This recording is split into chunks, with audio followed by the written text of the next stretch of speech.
All right, hello. We're 7 on the dot.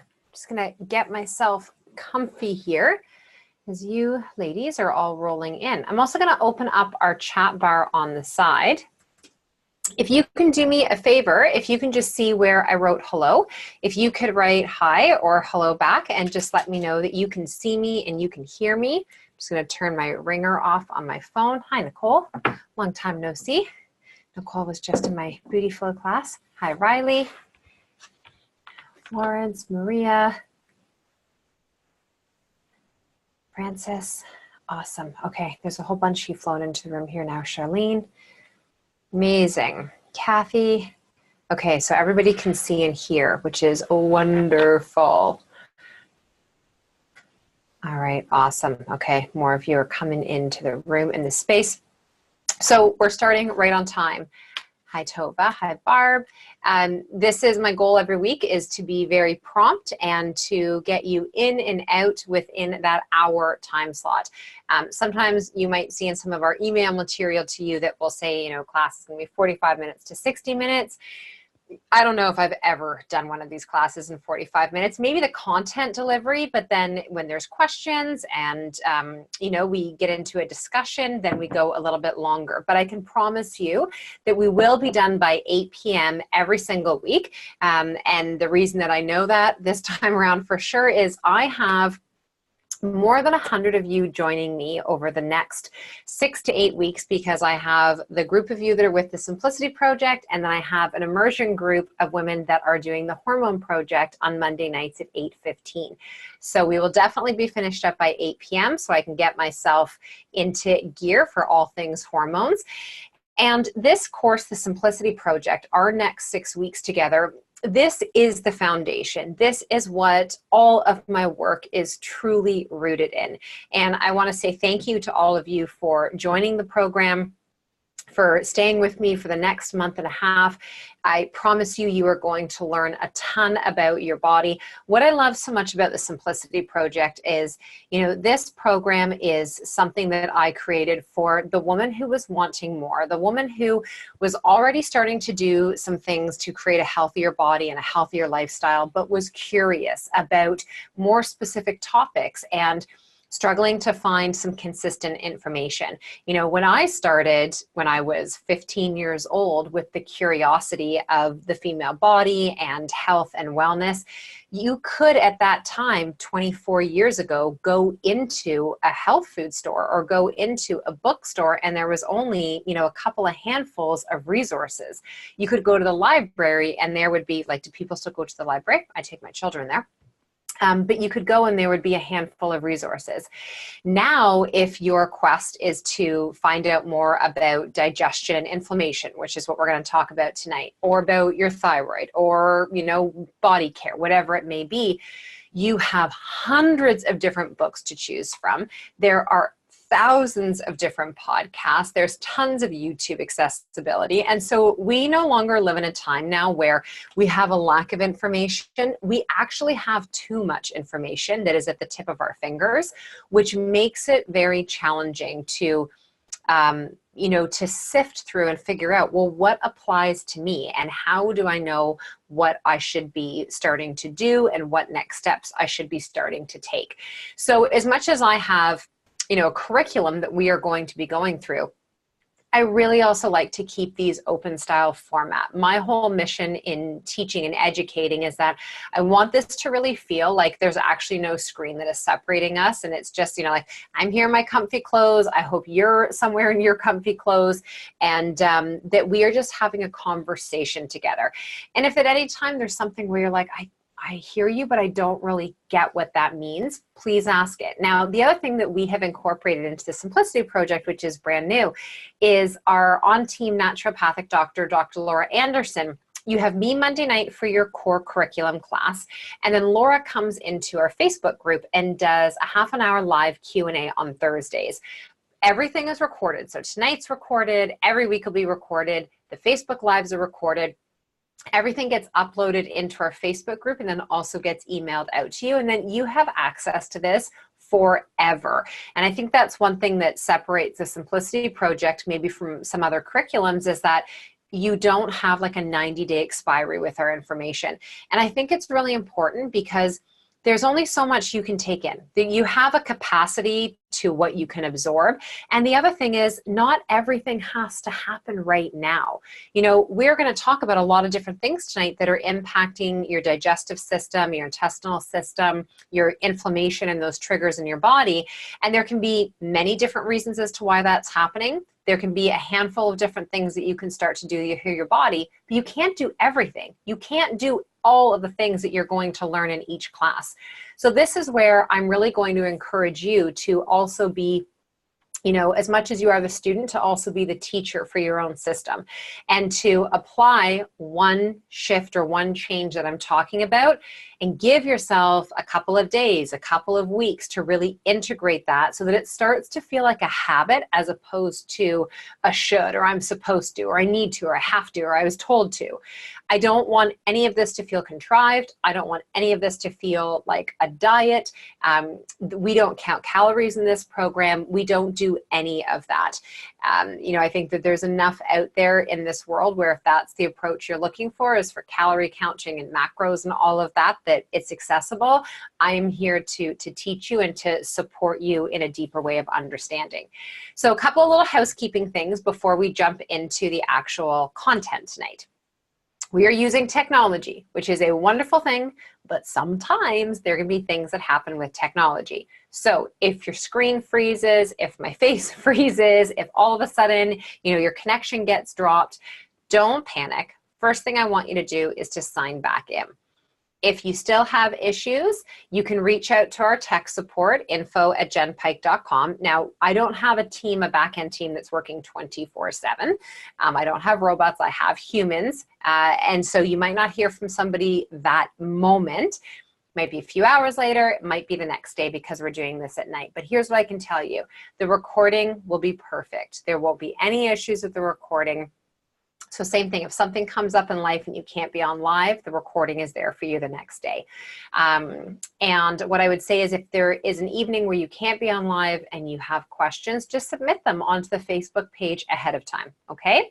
I would really love for you to use the Facebook group as much as possible because I can guarantee you that the question that you have about something, you are not the only person, but you might be one of the brave people to actually ask the question. So if you can post it in the group, and then that way everybody can benefit from seeing the answer, that would be great. Now, obviously, if it's something, you know, really personal and you don't want it posted, then you can email us, or you can just send me a personal message through Facebook as opposed to posting it in the group.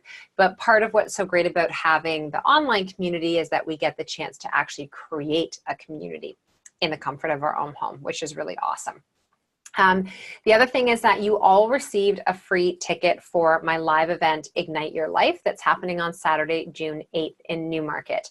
In the next week to two, you're going to see a secure link that's going to come into the Facebook group and that will be emailed out to all of you to actually RSVP. So we have to have like a really strict attendance and RSVP policy because we are only allowed a certain amount of bodies in the actual space that we host it in.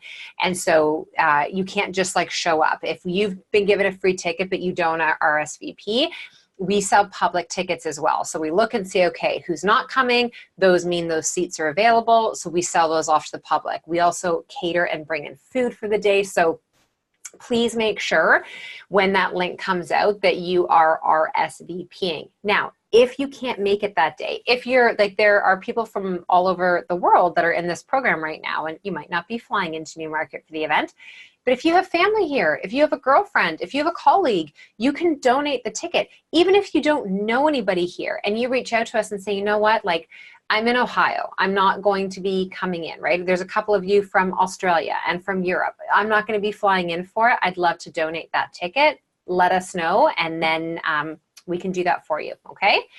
So any questions about any of the tech stuff, the back end, any of that before we actually get going into our talk tonight? I'll break every now and again so I can sip water, so I still have a voice tomorrow.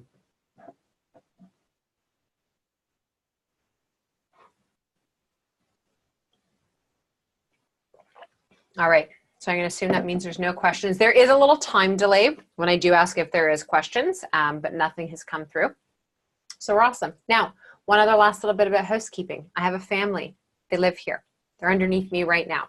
I also have a dog. So sometimes, doesn't matter how many times I say, I'm on a webinar, you can't come up.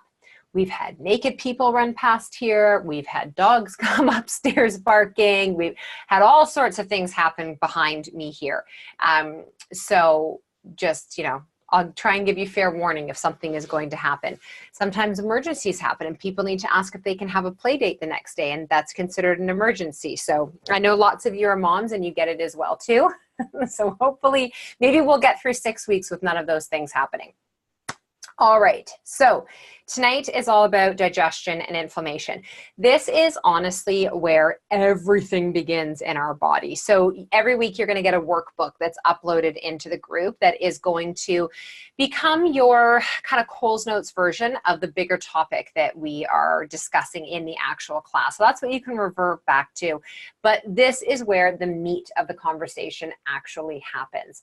So it doesn't matter what's going on in your body in terms of your symptoms. If you have hair loss, if you have issues with your skin, you have migraines, you have menstrual issues, you have weight that you're trying to lose, you have weight that you're trying to gain, you have joint pain and inflammation.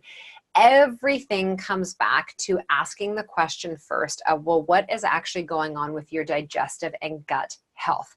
So our digestive system, it actually starts in our mouth. Your digestive process starts as soon as you actually smell or see food. So, you know, when you even think about something like Easter weekend is coming up, and so maybe you're thinking about, you know, a certain dish that somebody is going to make, or you're remembering how it tastes, or you walk past a bakery and you smell something delicious, and you actually feel like you are drooling. Like you might be feeling like as I'm talking about it, I actually have saliva in my mouth right now because my body is like anticipating it. We're talking about it. I'm remembering it. Is this food about to come in? And so what happens is you start to actually produce most of your digestive enzymes in your saliva first. So amylase for your carbohydrates, protease for protein, lipase for your fats. And then as the food comes in and you're chewing that food, hopefully you're eating real whole food that still has live enzyme activity in it. And now you've got more enzymes. And as you chew, you start to create more enzyme action. As you swallow, you've got more enzyme action down the esophagus.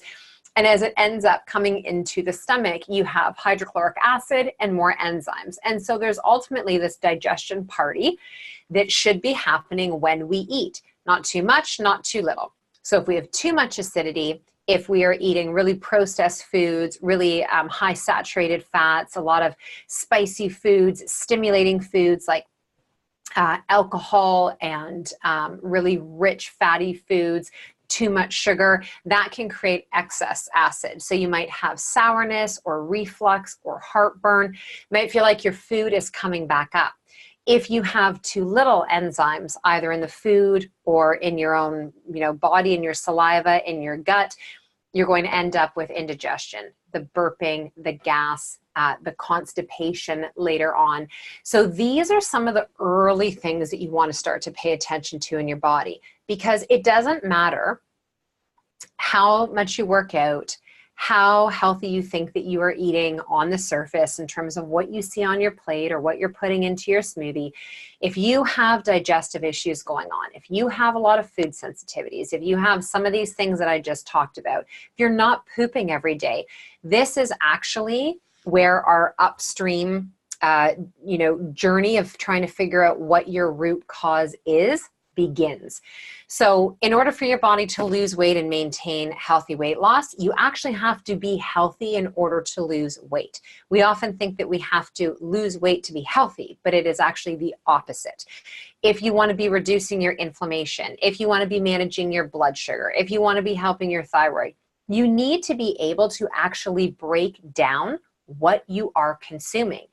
You cannot just think that because you put it into your body is getting all the vitamins, all the minerals, all the antioxidants, all of the goodness, all of the fiber, all the nutrient density out of that food simply because it passed your lips. The problem is that if you are chewing it and you're putting it in your body and you're not digesting it, you are not breaking it down. How are you possibly getting any of the nutrients out of your food? You're not. And so what ends up happening is you have no shortage of calories coming into your body. You have no shortage of flavor, of sugar, salt, fat, all the things that our palate and our brain get lit up by. But your body is like, what is going on up there? I know you're eating. I know you're chewing. Stimulation started to happen. I'm tasting different things. My palate is different. My brain is telling me that things are coming in, but I am not getting any of the things I need to give you energy, to keep your cells healthy, to keep you functioning, to keep your cognition up, to keep your mood good, to keep your blood sugar stable. Like, what the frick is going on upstairs? That is ultimately what's happening in your body. And your body, if it's not getting what it's need, it will say to you, you need to go back and get me more. Things like, chips, processed refined foods, even like just a simple piece of fruit or like a flavored yogurt is a good example of this. If you eat something and you just cannot stop yourself going back for more, you don't have a deficiency of the chip. You don't have a deficiency of the vanilla flavored yogurt. You don't have a deficiency of the chocolate or the chicken wing. Your body is sending you back to look for more because it's missed the mark somewhere. Blood sugar's not stable. Your satiating hormones, leptin, are not stable. And so your body is very intelligent and will say to you, you have got to go back and try again. You need to get me more. And so what I want you to come away with tonight is we're going to talk about how a lot of these digestive symptoms happen. Like, how do you end up having a lot of what I just said going on? And then, now what? Like, what can you start to do to break down some of these issues that are going on? And, we'll also talk as well about things like how long can you anticipate healing to take? And what are going to be some of the things that are going to actually interfere with this? So I know, again, a lot of people think that if they're just eating healthy in terms of, I get vegetables in and I have a salad at lunch and those types of things, that everything should be fine, but that's not the way that it works. It's not how it works in our system. And I know it's frustrating because we are taught as a society that if you just, wake up and have your oatmeal and then have your, yogurt and granola for a snack and have your salad with some protein at lunch and then have more vegetables and protein for dinner, that all should be fine. And it's not the case for a lot of people. Like, I'm curious, actually, if I were to take a poll here, how many of you are dealing with some level of digestive issues right now? And if you're comfortable enough, in the sidebar, actually just note down what they are. And the reason I ask this is that so many people think it's only them, that they're the only person that have these issues going on. And I promise you, you are not. SIBO, acid reflux, what else? I can tell you that every single woman that comes into my practice, constipated or everything runs through her. Bloating, constipated, food sensitivity, mild constipation, lactose intolerance, constipation, stomach aches, constipation, bloating, even when I eat healthy, bloating, gas, food sensitivities. Okay, so now we're getting a little bit deeper. Bloating. Right? Everybody has like a food baby where you feel like after you eat and it doesn't matter what it is, you've got this distension. Do you know what actually causes bloating? When you can like hear the bubbles, when you can feel it building and brewing, when you've got that distension, when it's painful, what do you think actually causes the bloating? I'm just curious here. And don't be afraid to, like, there's no such thing as a silly answer. This is how we learn. Undigested food, gas. Any other? Can't digest properly.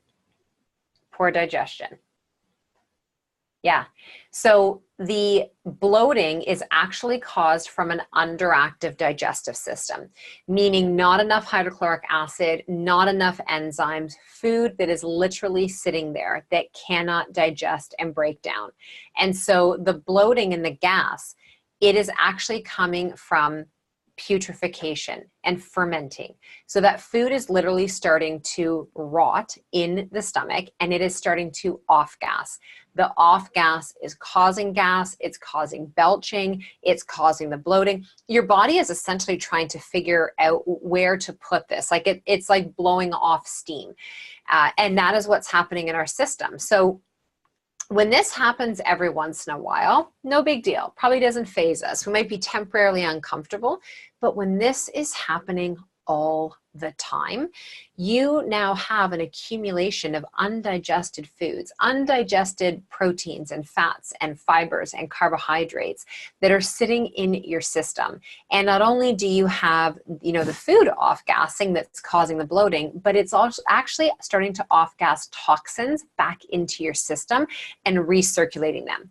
So we'll get deeper into this when we talk about our hormone section, but with women who are dealing with estrogen dominance and, difficulty with phase 2 and phase 3 detoxification, the first place has to be supporting their gut and getting their bowels moving and having healthy, proper poops that aren't stimulated by coffee, right? Because coffee will actually exacerbate this and it will make things worse. And I do not live in the camp of if you make it a bulletproof coffee, if you add collagen to your coffee, that it's going to be any better for you. There's only a couple of different coffees that I would say a cup of a day would probably be okay, but even for some people might be too stimulating, and that would be like a medicinal mushroom-based coffee. So organo or Four Sigmatic. Outside of that, if you have to have a coffee each morning to poop, you are constipated. So when people say mildly constipated, I'm always like, what does that mean?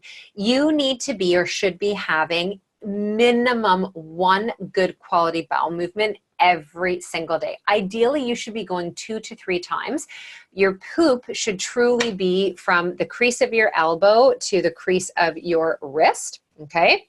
And it should be one full form piece, not pellets, not dry, not fatty, floaty, no oil residue that is around it, no undigested food that's in it.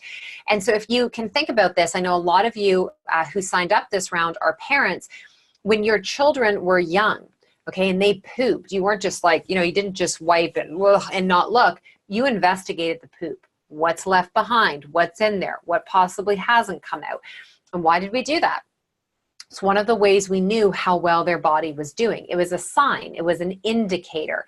And that doesn't change no matter how old we are. You need to look before you wipe and flush every single time in the toilet. This is like a daily report card of how well your digestion's doing. Just like our monthly menstrual cycle is a daily report card for that, your poop is a daily report card for how well things are going in your gut.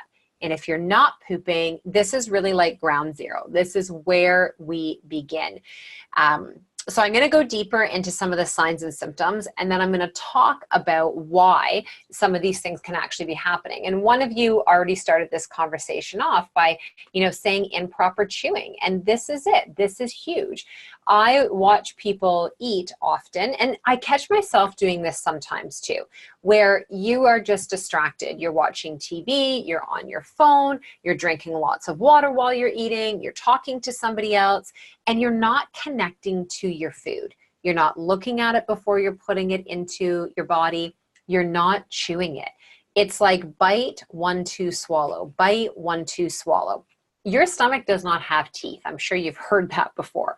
So you take this food, you barely chew it, and now you swallow it, and it's just sitting there. And your body is like, the first couple bites, like, oh my gosh, like, are you kidding me? Okay, let's get to work.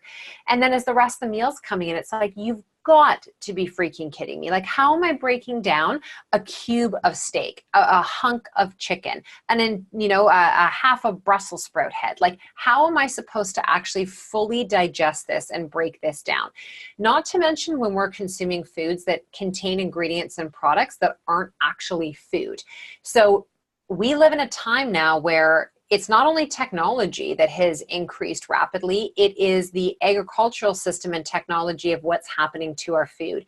Genetically modified foods, foods that are sprayed with tons of different pesticides, glyphosate, are full of dioxins, all of these different chemicals. And your body, it doesn't matter that you have been evolving with the times in terms of how things have changed. Your body is not born with the enzymatic ability to recognize any of these non-food ingredients and chemicals, and therefore have the ability to break them down. It literally cannot.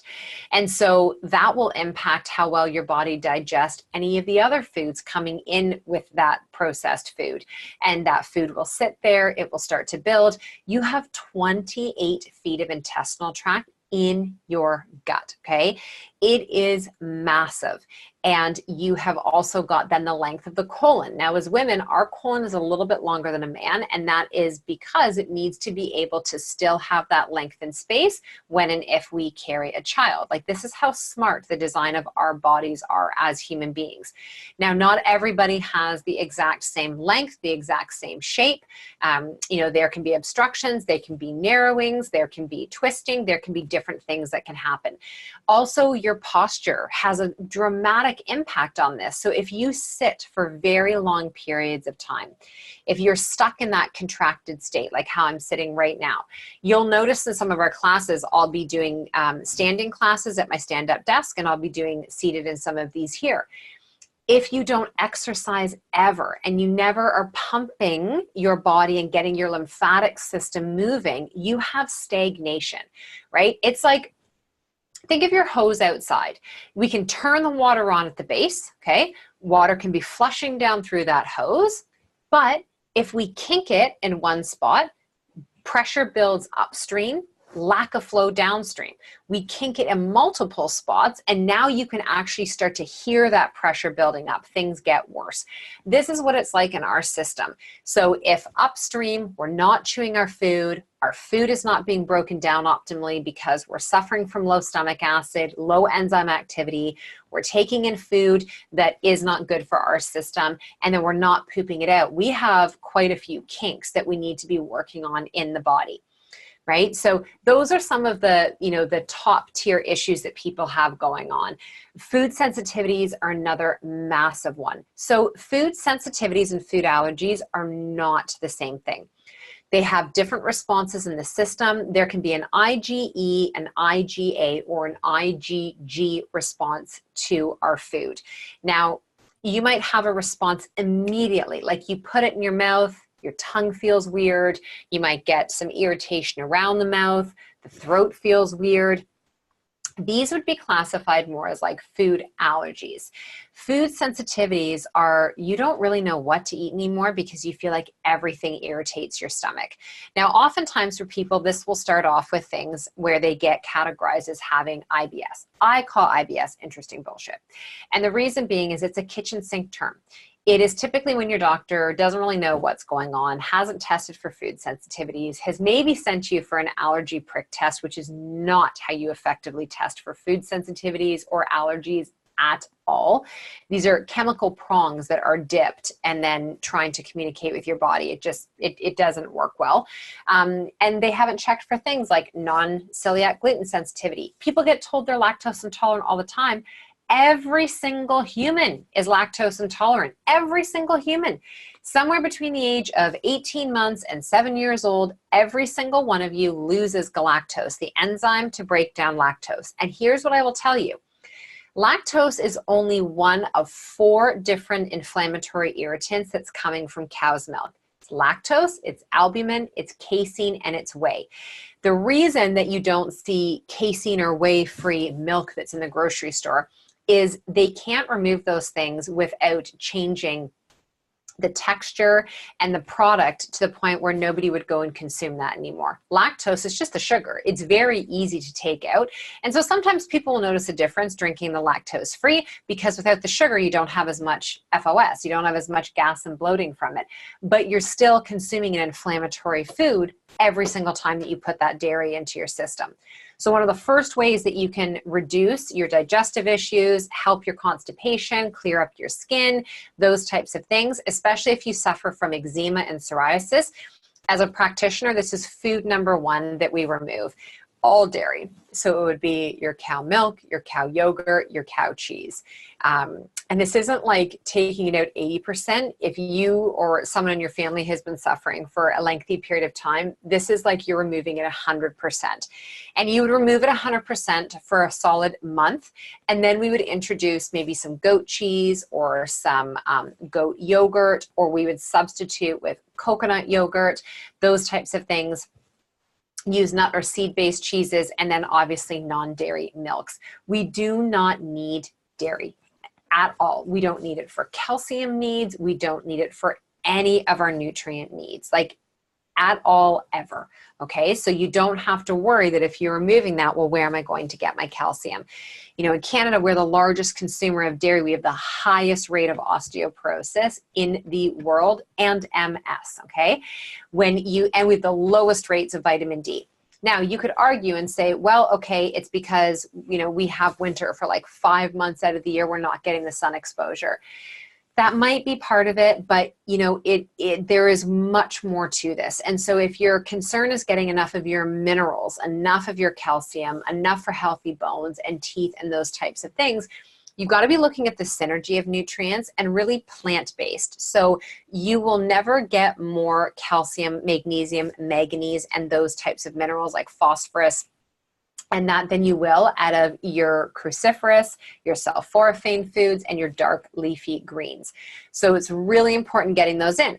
Now, a lot of people who say, well, I've got a lot of digestive issues, Jen. If I go to have things like broccoli or cauliflower or Brussels sprouts or kale or whatever other greens, I am so bloated and gassy. So this is where you need to consider using a digestive enzyme. I actually have some right here at my desk. I have St. Francis, their digestive bitters. You can use capsules as well too. Although what I would say to you is that if you have a difficult time digesting food that you have chewed, you're probably going to have a pretty difficult time breaking down a tablet. So liquid is really easy. The other thing is you could use apple cider vinegar in some water. Very simple way to get that hydrochloric acid going in your body and help to get things actually moving. And the nice thing with digestive enzymes is that if you forgot to take it before your meal, you can sip on it during your meal and you could take it just after. You might have lunch and be at work during the day, and a couple hours later is when you're like, oh my gosh, like I've got bad indigestion from what I had. You can go and take those enzymes. So I would recommend that you keep some of those like in your purse or in your lunch bag. With supplements, and we'll talk about this when we get into that class more specifically, but I keep the supplements that I need for different things in different areas of my home. Like for instance, you know, magnesium, it's by the bed. The supplements that I can take that I don't need food, that I need to really remember, they're by my toothbrush because I'm going to be there a couple of times a day. I keep digestive enzymes by my desk, on the kitchen table, not just in the kitchen, but on the kitchen table and in my purse, because those are going to be the 3 places where I'm going to be consuming food if I need the additional help. Now, I'll tell you, I am not somebody that suffers from any of those digestive symptoms, but I still keep enzymes on hand because if I have a stressful day, if I've bought something eating out that has just kind of thrown my gut off a little bit, if maybe I'm having a bit of an emotional day or there's just things that cropped up in my schedule, I went way too long between eating meals, I will take digestive enzymes to help my system re-regulate and to help to get back on track. When I'm working with women who have chronic constipation, taking digestive enzymes is a big part of that. For people who have food sensitivities, taking the enzymes, big part of that. So I love St. Francis, their Canadian digestive bitters. You can get those at all of your health food stores. You know, there's a couple other ones that you can do as well too. And the least expensive, easiest one is some good quality apple cider vinegar. Start with a half a tablespoon in a little bit of water, and you can literally just sip on that. Simple, nice and easy for that one. Some of the other things to consider when you are looking at, you know, why there's issues going on with your gut is, are you dealing with a ton of stress? So I just talked about this. If you have a lot of stress happening, whether it is stress at work, it's a stressed out schedule, Maybe you're overtraining and you're exercising too much and too hard. You're not eating enough.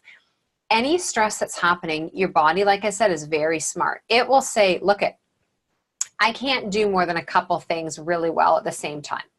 And so I have stress happening in different areas. I have inflammation that's going on.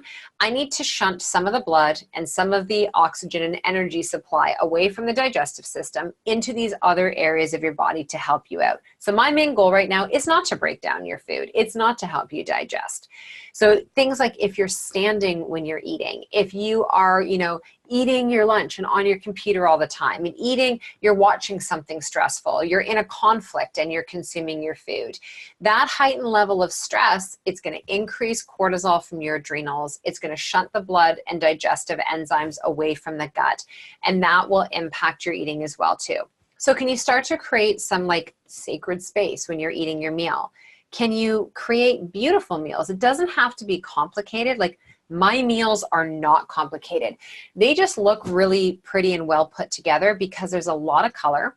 And I take the time to arrange it so that when I sit down, I am so excited to consume what is in front of me. If you follow me on Instagram, I posted some meal prep last night and I had a massive tray with all different colored vegetables that I was about to roast up. And I just said, you peer into this picture and see how beautiful this food looks like here in its raw state. Just imagine how your body feels when that comes into your system and is going to be digested appropriately and now get into your cells. That gorgeous food, that is the real whole food that our bodies are designed to thrive off of. Right? And in the beginning, I know it feels like it's a lot of extra time and work to chop and prep and do that, but once you start to nail it down, it is maybe a couple of hours total in your week in order to get to that place. The next thing I'd have you ask yourself about why some of the issues are going on is, do you have a big history of medication? Birth control pill, antibiotics, corticosteroid creams, inhalers, proton pump inhibitors, Tums, Rolaids, Gaviscon, all of those different things that you have maybe been prescribed or been taking to help the digestive system, which has just been making things worse. If you have that history of being told that you have the IBS, or maybe you have a history of Crohn's or colitis, colon cancer, these are all autoimmune in their origin. So autoimmune means that there is leaky gut that is happening. Our stomach has this very tight-knit mesh casing around it for a reason. It is meant to keep all the contents of what we are eating inside of it while we are eating the food.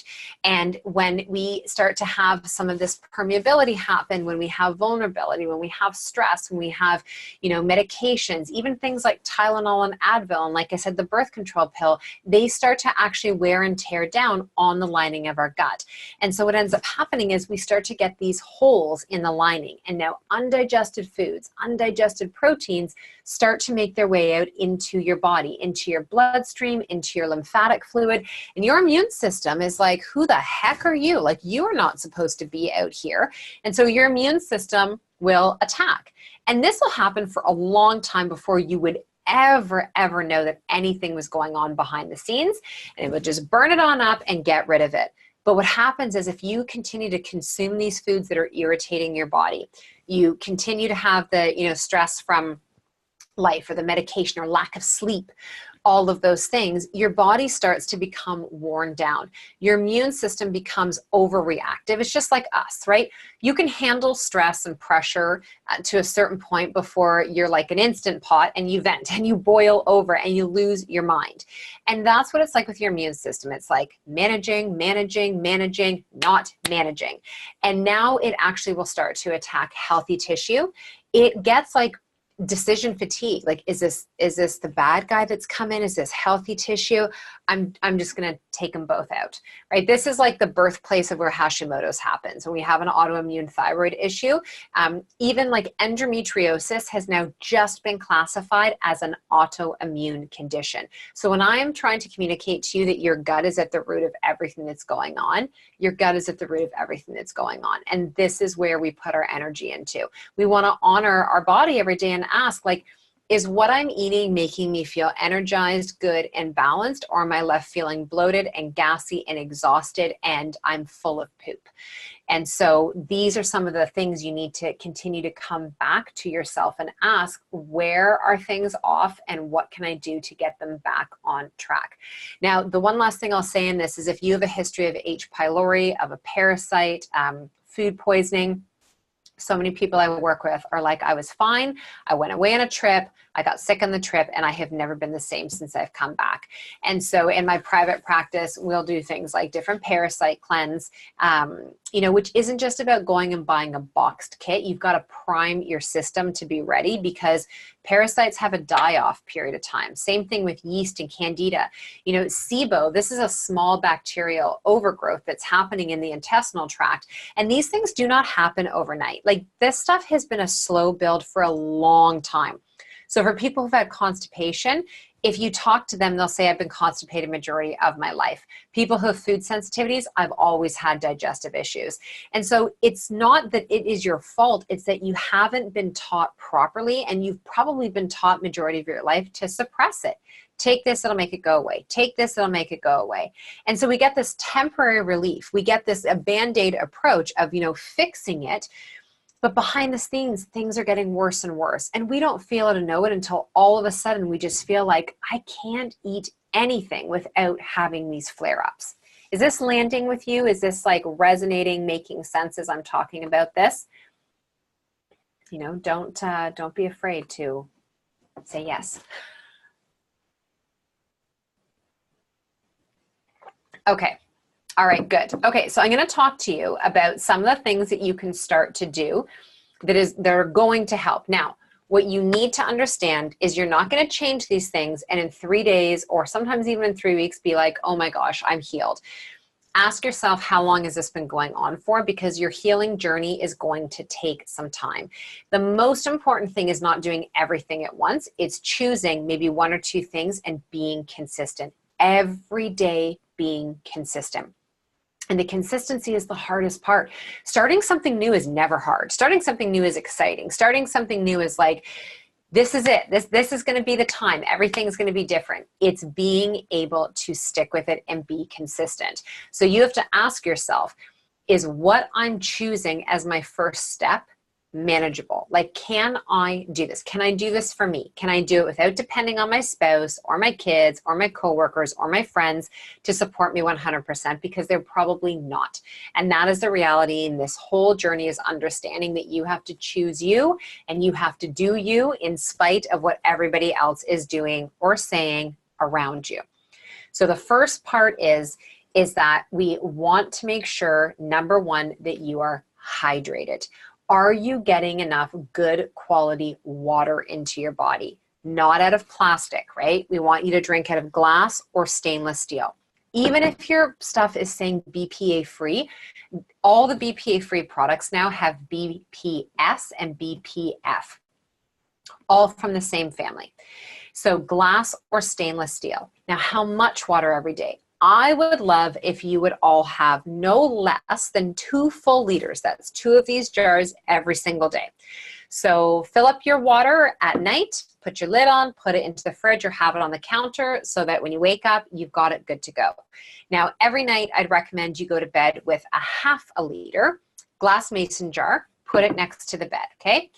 When you get up in the morning, first thing you do is you're going to start to drink from that water. And then you're going to carry that water with you into the bathroom and you're going to sip on it as you're, washing your face, brushing your teeth, doing your makeup, getting ready. And the goal is by the time you get downstairs to where your foundational supplements are and you have those, you've already gotten through a 1/2 liter of water first thing in the morning. This might sound like it's so trivial and that it is, it doesn't mean like it's going to make any big difference. It's going to make a big difference. It's going to help with your poop. It's going to help with that internal peristalsis. It's going to help to alkalize your system, to get things flowing and get things moving. So hydration is number one. Now, things like organic herbal teas are going to count towards your hydration. Really good quality smoothies I'm going to be introducing you to in your meal plan next week and in the program are going to count.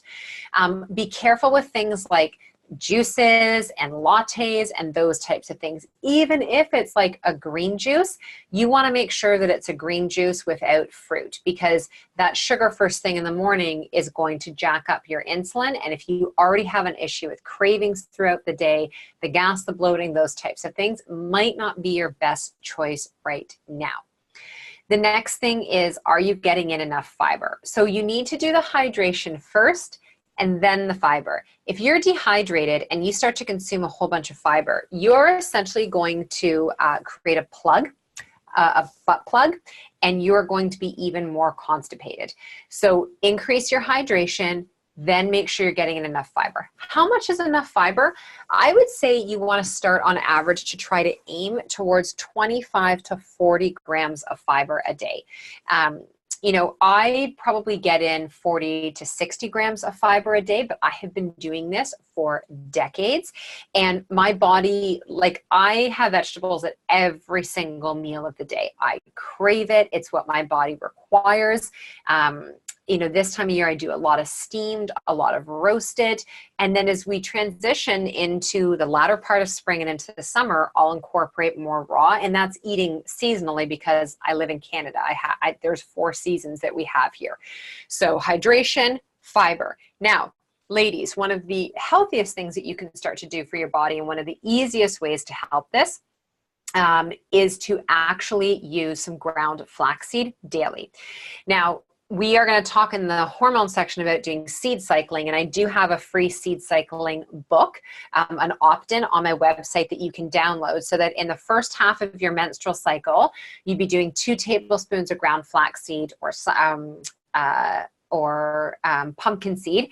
And then in the second half of your cycle, it'd be sunflower or sesame seed. And so the flax is fantastic for healthy estrogen levels, and it's amazing to help to bulk up the stool and get healthy poops happening. So 2 tablespoons into your smoothie daily would be wonderful.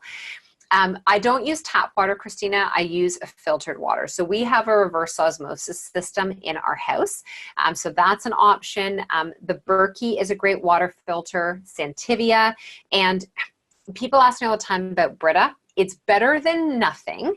It's like a first step, right? So we can't like go to the Cadillac right away. We have to integrate ourselves. But like a Berkey is not super expensive. Reverse osmosis is expensive. You're looking at a few $1,000s to put that into your home. The Santivia, which you can buy at places like Nature's Emporium, Whole Foods. You can also order all of these online as well. Very inexpensive to get yourself started with, okay? Okay, so the next thing is that you want to make sure that you are getting some form of prebiotic and probiotics into your system. So if you have SIBO, jumping into the fermented bandwagon and drinking kombucha and having kimchi and doing kefir and having probiotics, you're probably going to make things much worse. And when you get your meal plans, there is an omnivore meal plan that is, if you are, and everything that I do is a lot of plant-based, but if you're having, like, I'm an omnivore, which means I eat about 80% plant-based. I do some organic eggs, a little bit of poultry, and some fish. I don't eat any red meat or pork, and I haven't had dairy in over 20 years. So there's an option of that. All your recipes and everything included. Then there's a full SIBO meal plan, okay? So for SIBO, we're avoiding things like the ferments. And then there is a full plant-based vegetarian meal plan. So you can take a look at the variety of meal plans, and you can, pick and choose for your system. Now, if you're not dealing with SIBO, you are going to want to add in a good quality probiotic. And so the prebiotics are going to come in from our fibers, from our resistant starches. Our probiotic we're going to supplement with. And so in your workbook, when we get to the supplement section, I go a bit deeper into this. But you either want to buy shelf stable, which means that you don't have to refrigerate it. I love Genuine Health's. Or you want to buy refrigerated. Genestra, Pure Encapsulation, Udo's, there are, New Roots. Those are a few of the really good companies that have great quality probiotics. So if those were the only things that you started to do, was to drink more water, to get in some healthy fiber and a good quality probiotic, you're probably going to notice a big difference in your gut. Obviously, chewing. Like, the things that you can do that are free is your water, You're chewing the food that you're consuming and trying to eat in a less stressful state. The other thing that you could start to do or should start to do that's going to cost you nothing is stop guzzling back water after every bite and while you were eating your meal. Small sips if needed, but ideally try to refrain from having a large amount of water about 10-15 minutes before you eat and about 20 minutes after you eat, so you're not diluting the amount of digestive enzymes and essentially leaving like this diluted pool in your stomach where your food doesn't get the opportunity to actually break down. So those are some very simple things that you can start off with. Now, if you have a history of a dysbiosis, like I said, this has been going on for a really long time, you are going to also want to be thinking about ways to support your liver. And ladies, you are all women in this program. It is so vital that you are supporting the health of your liver, because this is where not only do you have over 565 jobs is the last the most updated research study on PubMed about how many different activities our liver takes part in every single day in our body. 565. Now, as women, this is actually even more important for us because this is where we actually detox and break down all of our estrogens. And so if the liver is sluggish, if the bowels aren't moving, this is going to impact your phase 1, 2, and 3 detoxification of harmful estrogens in your system.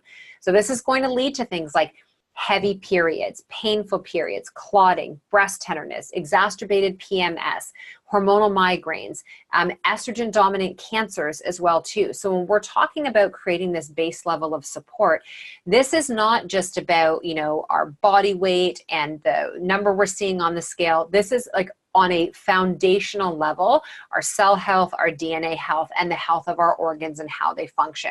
Everything I've already mentioned up to this point is going to support your liver. But there's a couple of extra things that you can do.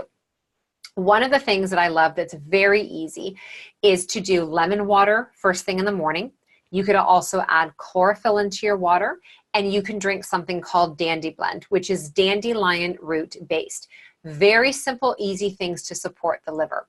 The other thing, you're going to learn every single week in this program, there's going to be tips on supporting your liver. So it's, again, not about doing everything all at once. So we'll talk about things like how changing your skincare products can impact this, the laundry detergent that you are using, your mindset as well too. Every organ that we have in our body is a living, breathing, feeling system that is impacted by our mindset and by our stress.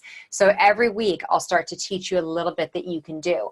For this week, some of the ways to support your liver are the lemon water, chlorophyll in your water, and starting off with Dandy Blend. So if you follow me on Instagram, and if you don't, you should, because I give lots of, great tips and free value and recipes. I talk a lot about elixirs, and most of the elixirs I make are dandelion root based. Some are beet based, some are medicinal mushroom based. But they all have anti-inflammatory properties. They're all going to support your liver. And this, ladies, is going to help support healthy estrogen metabolization. Your liver is also where you convert your free T4 into the active thyroid hormone, free T3.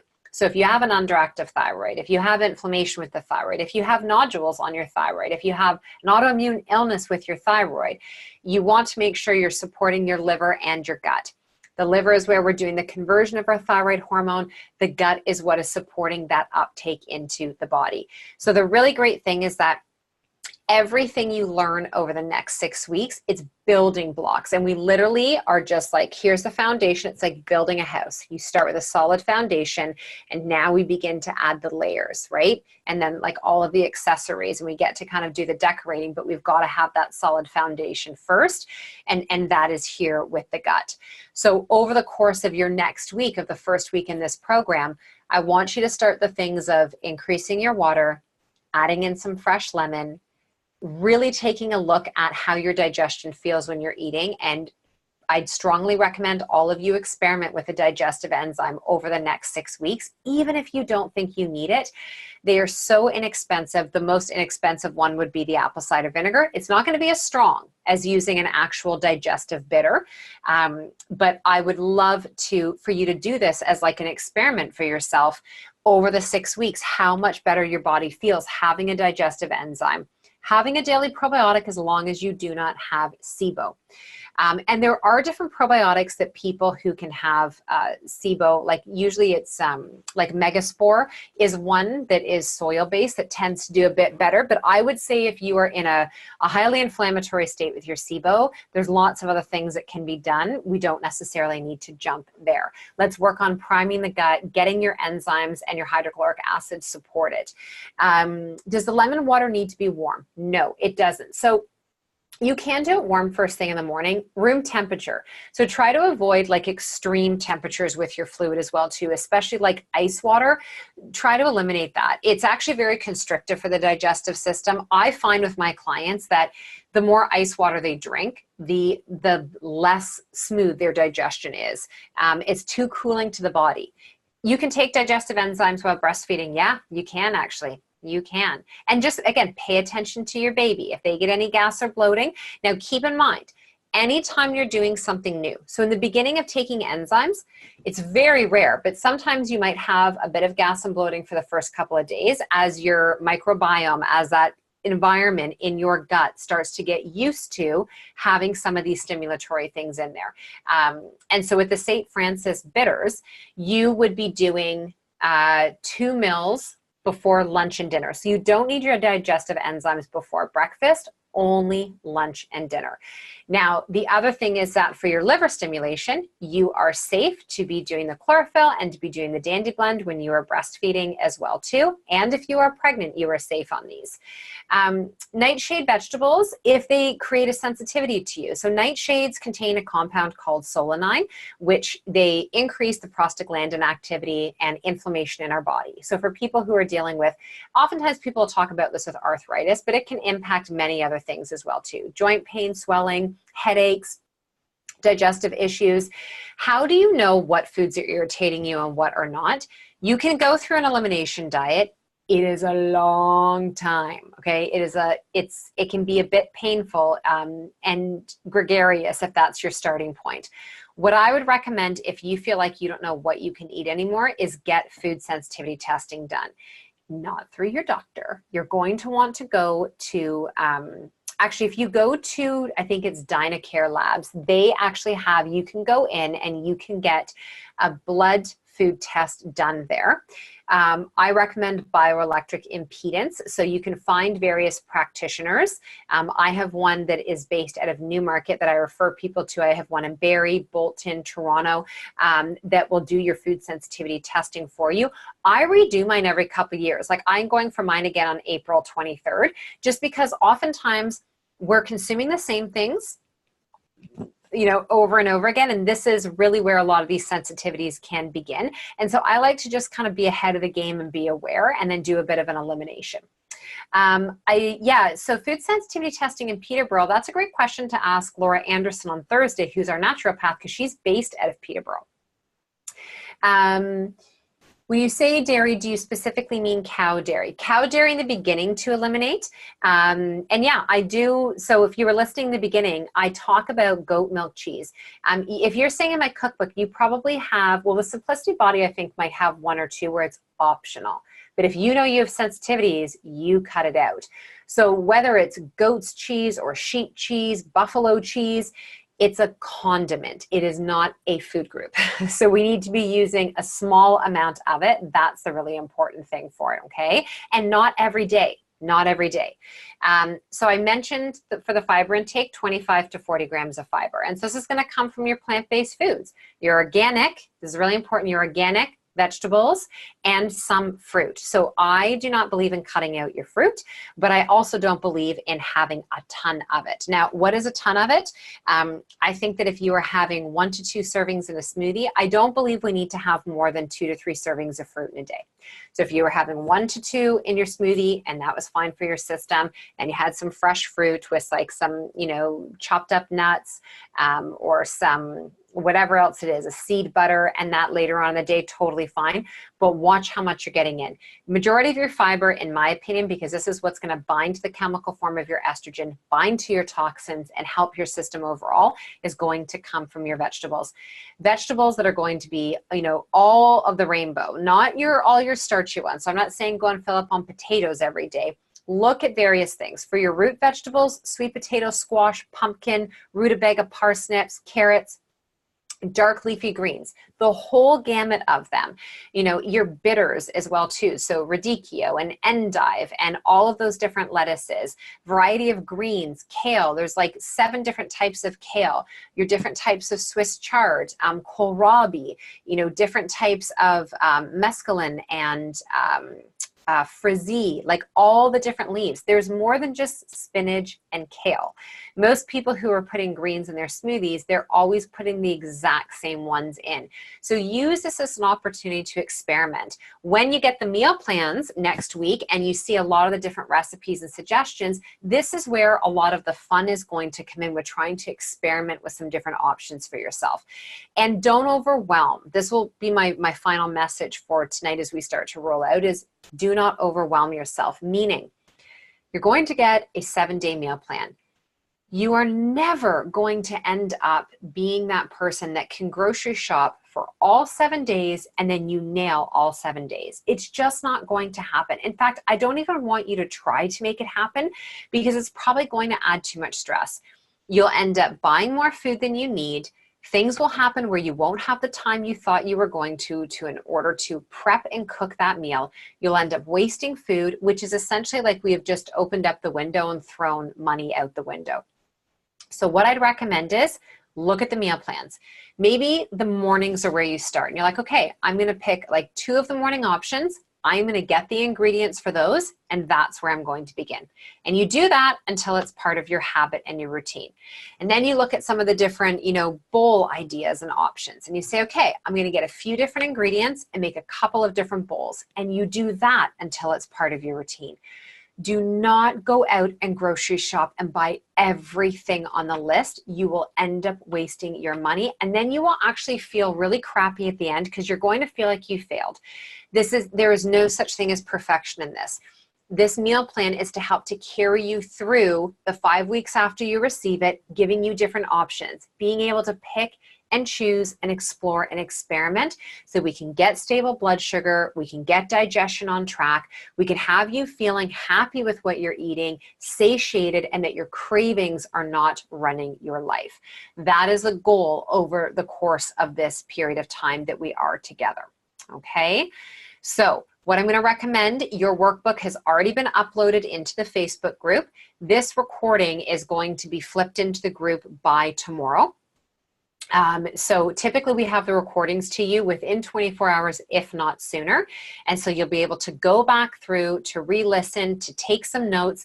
And then what I'd love for you to do is the reason we have 4 days between when we do this class on Monday night and the Facebook Live Q&A on Thursday is so that you have time to listen, you have time to apply a couple of the suggestions, and then you have time for your questions to come forward. The questions are really integral because it helps me shape the best classes for you moving forward. So don't hesitate on asking the questions. And yeah, that is our first class tonight. That is your intro into your gut, some of the simple things that we are going to do to start to support. If you want to go any deeper on any of those topics, post them into the group. And next week, we start to peel back a whole new layer. And remember, the name of this is simplicity. So I am not trying to overwhelm you every single week. I am trying to make sure that you understand what we are covering. The podcast is another great place for additional free information if you're like, I want more. And on June 8th, when we all come together live at that one-day event, this is like your graduation party. This is that full-on immersion of everything and more that you are going to learn. So thank you all for joining me for our first class tonight. I hope you have a fantastic sleep this evening. Please try to get yourself to bed lights out no later than 10:30. That is going to be a big goal of mine for all of you every single week. And if you can push it back even more towards 10, your adrenals will thank you, your thyroid will thank you, and we're going to start to calm things down. What were the 3 acronyms you used? GCG? I don't know. Did I use a 3-letter acronym? I was talking about whey and casein and dairy. Yes. Oh, IgG. That's like for the allergy testing. There's IgG, IgE, and IgA. That's what it is. I was like, what did I talk about? All right. Okay. Awesome, ladies. I have to hop off and go get ready to talk about hormones. So have an amazing rest of your night, and I will catch up with all of you in the Facebook group. Take care.